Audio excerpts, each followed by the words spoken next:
From modern versions to fables of old, children's tales have always been told. From present day, right through the ages, stories unfold on screens and pages. While Snow White and dwarves we all adore, not many have heard my story before. For it's not a tale that's happy and gay. It starts in a town that's dreary and grey. A story of longing in this small, dying town, named Howling Wind, where stale air abound. One midwinter's night, a frantic woman is pushing hard with all her might. For after 13 dreadful months, the moment is near. The child inside her will finally be here. At last, the sound of crying splits the air. Mrs. Parker is relieved of the burden she bears. A little girl is born to this doldrums town. She's the most beautiful thing all around. Almost perfect, destined to be adored, save a tiny detail that makes her flawed. A mole. A big, black mole. Planted right beneath her eye, almost as obvious as a hole in the sky. Oh, what a pity, what a shame, as her parents dreamt up a name. As the town sighed with melancholy, the baby girl was christened Molly.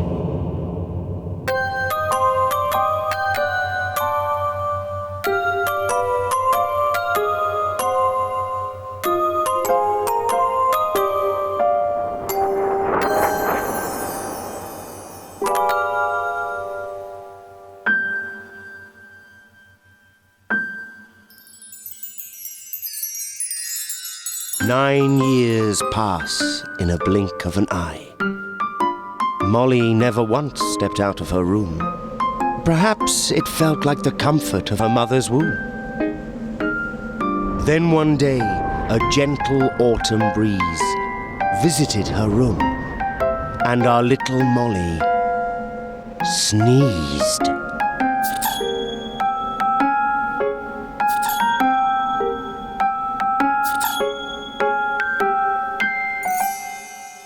Back in her bed, Molly Parker laid still. Mr. and Mrs. Parker were worried ill.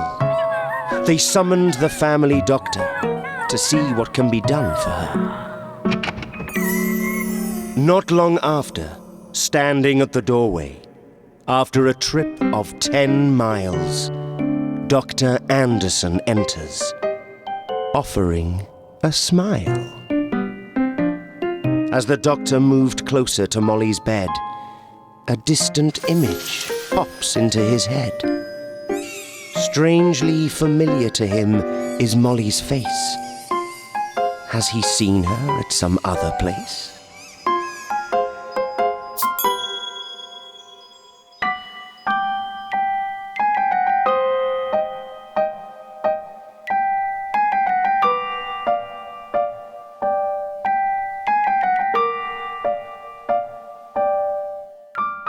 "Ah," exclaimed the doctor.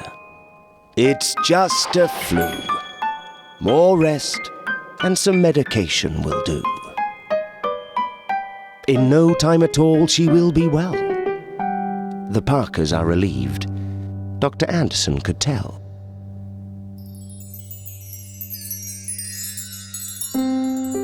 That night, Molly couldn't sleep. Her little head sunk in the pillows deep. All her life this had never happened before, till Dr. Anderson stepped through her door. She remembers his smell as he came close. With the medication he fed her a tiny dose. The scent of him seems to linger in her room mesmerizing her, banishing her gloom. So she wonders, how can I see him again? Perhaps I should be extending my pain. For as long as it seems that I don't get well, the doctor will stay for a longer spell.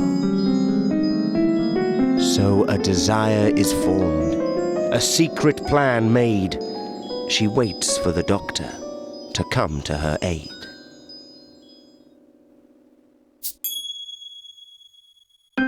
So Dr. Anderson is summoned again, much to Mr. and Mrs. Parker's disdain. The family doctor is puzzled. It is just a flu, he's sure, and that's one thing he knows he can cure. Perhaps more medication is required this time. By the end of the day, Molly should be fine.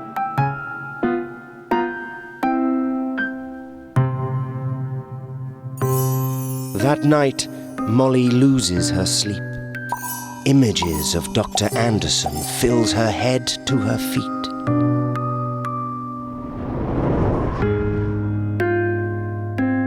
A few days passed, with Molly still in a daze. We all know she's longing for somebody's gaze. The doctor comes by for visit number 3. Hidden from sight was Molly's glee. I make no mistake, claims the doctor loudly. A flu is a flu. There is no need to be blue.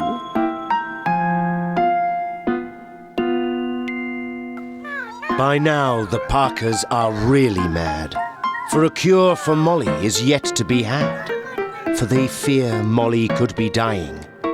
So has the good doctor been lying? Suddenly the doctor exclaims, "It's the mole! It's the cause of all her pain! And to remove the mole we must. In my judgment you have to trust." The Parkers are shocked. Could this be true? It's no longer a simple case of the flu. Molly's eyes widen, her spirit got a lift. Her plan has brought on a special gift. It takes time and skill to remove her mole. It's not just a case of digging a hole. So the doctor leaves for home to prepare, promising to return with a confident air.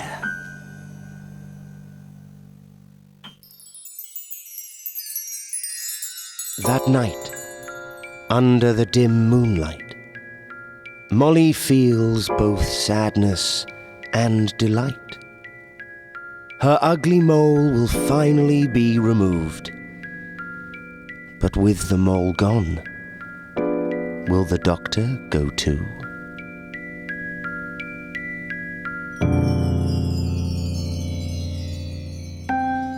Molly waits silently, watching the door, waiting for the doctor's visit once more.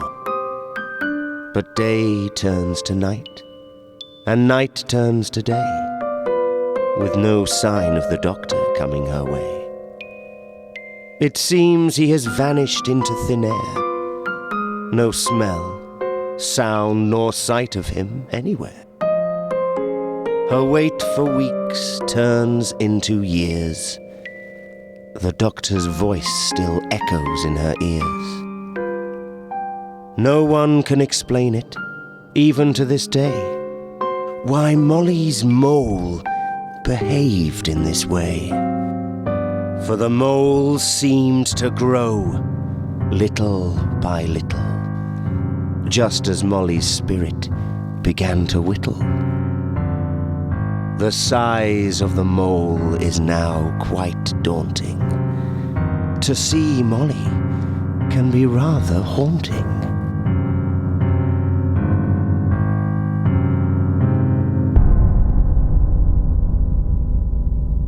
The weight of the mole can now only be described as so.